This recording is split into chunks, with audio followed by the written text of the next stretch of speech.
Recently, I've been brainstorming about how Splitgate 2 can be improved ahead of relaunch, and so far I've come up with three big gameplay changes that I believe can make Splitgate 2 a much better experience.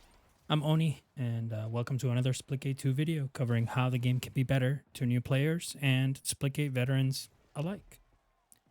Number one, and this is something the devs are probably already aware of, but portal blocking and the EMP grenade system from Splitgate 1 needs to come back.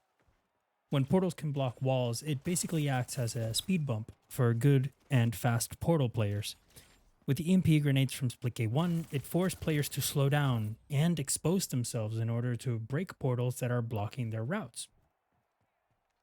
EMPs also gave you a loud audio cue letting you know that someone broke the portal on the wall that you are blocking. Portal blocking even gives non-portal players a lot of agency on how they set up to defend an objective. And even if they don't know how to portal well, just putting portals on the wall is already contributing towards their team's ability to hold a position. Now, I know that the game already requires a lot of buttons, so I made this diagram with a PS4 controller as to what the default control scheme can be if we add EMP grenades back into the game. With this control scheme, equipment and EMP share a deploy button, and you use a button on your D-pad to swap between them. A heads-up display indicator would be required to let players know which one of the equipments is active at the time. I play on mouse and keyboard, so this is just a suggestion. Controller players, please feel free to let me know in the comments down below what you think of my control scheme, and if we should bring it up to the devs at any point in time. Number two, Splitgate 2 needs a robust onboarding process. The game already has a short tutorial, but we need to extend it a little bit. I suggest adding a part that teaches players how to triple portal / pixel walk, or whatever you want to call it. This can be done by setting up a hallway with no floors, but portal wall squares on both sides. If you fall, it resets the challenge. By using the EMP wall event from Battle Royale to make it so that only the first two portal walls are active at a time, one on the left and one on the right. When the player connects their first portal, a cube appears on the screen that reads, "You can stand in your portal to avoid falling.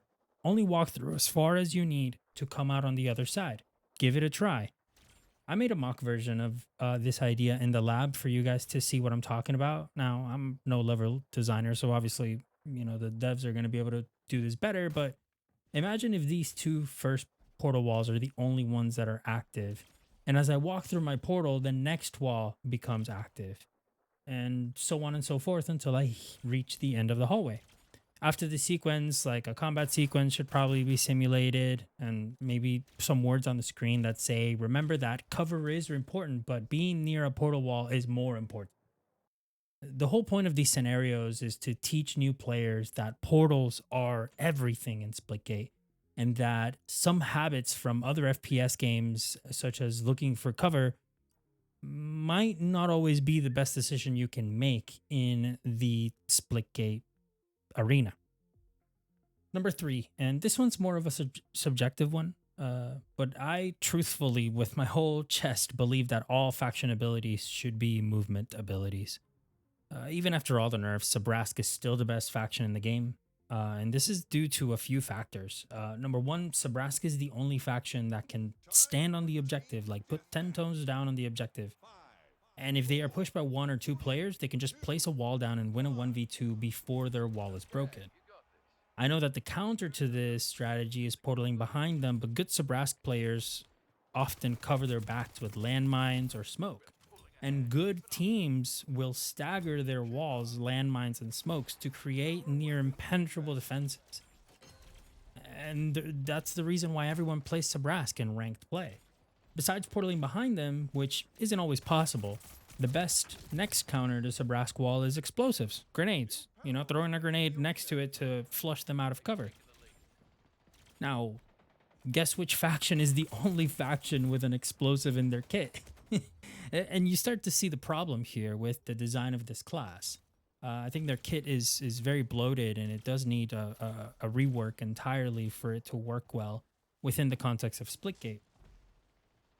I think the wall is a balancing nightmare. They've tried to make it shootable through one side and only one side, and it's still just extremely, extremely strong, especially when it's very clear that teams will rather take 4 Sabrask players and not take the cooldown and the healing bonuses. They would rather just take 4 Sabrask wall and mines and smokes and grenades. So I suggest for this reason that we just give all factions movement abilities instead. Embrace that arena, high speed action, and give Sabrask a grapple hook. And because giving players a wall hack as an ability is just kind of not good in my opinion. I don't like wall hacks as abilities. Let's give Meridian a base kit rocket jump while we're at it. Let's give them some sort of like, okay, I need to go fast button. That isn't exactly like the arrows I need to go fast button, but it gives them a little bit of more mobility. I'm thinking something like a Junkrat mine, something that you can put down and it kind of boops you in a direction. Maybe it boops enemies as well. That might be interesting. I don't know. That would be something that the devs need to mess with. But I don't think it should deal damage for sure. I don't think it should deal damage or stun. It should just be solely a mobility tool.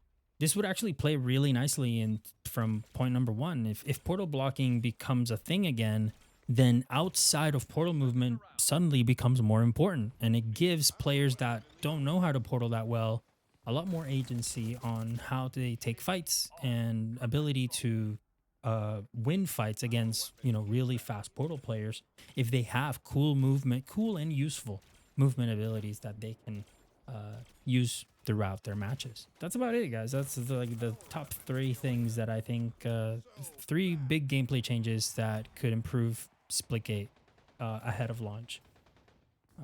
I believe that implementing these could potentially dial up the fun factor of Splitgate up to like 11 for casual players, while keeping the skill ceiling relatively intact. It gives everyone more tools, and it moves the game away from this like whoever can spam portals faster and place down smarter Sabrask walls win. That's the state of the game that we're in right now. It's not exactly very fun for anyone. Yeah, with all that said, let's just cue the YouTuber stuff so I can get out of here. If you enjoyed the video, leave a like, and if you didn't, leave a dislike. If you are new here, subscribe, hit the notification bell so you never miss a video from me. Share this video with your friends, and tell Ian to watch it too. I stream here on YouTube and on Twitch at twitch.tv/Oniel. That is ONII_EL every Monday, Wednesday, and Friday at 8 p.m. Eastern Time. Also, follow me on TikTok where I upload my best MLG pro gamer moments. See you guys next time. Bye-bye.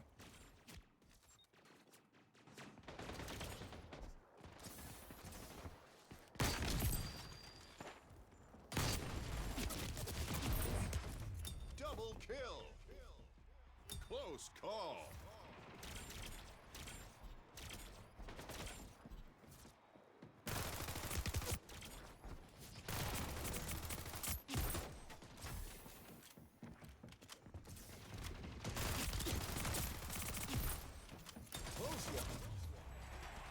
Power weapon inbound. Payback.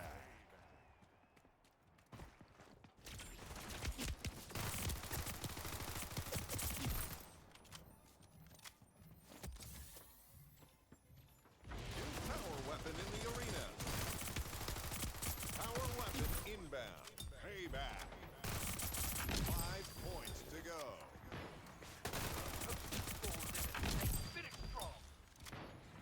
Double kill. Triple kill. 5 minutes remaining. New power weapon in the arena. 3 points to go.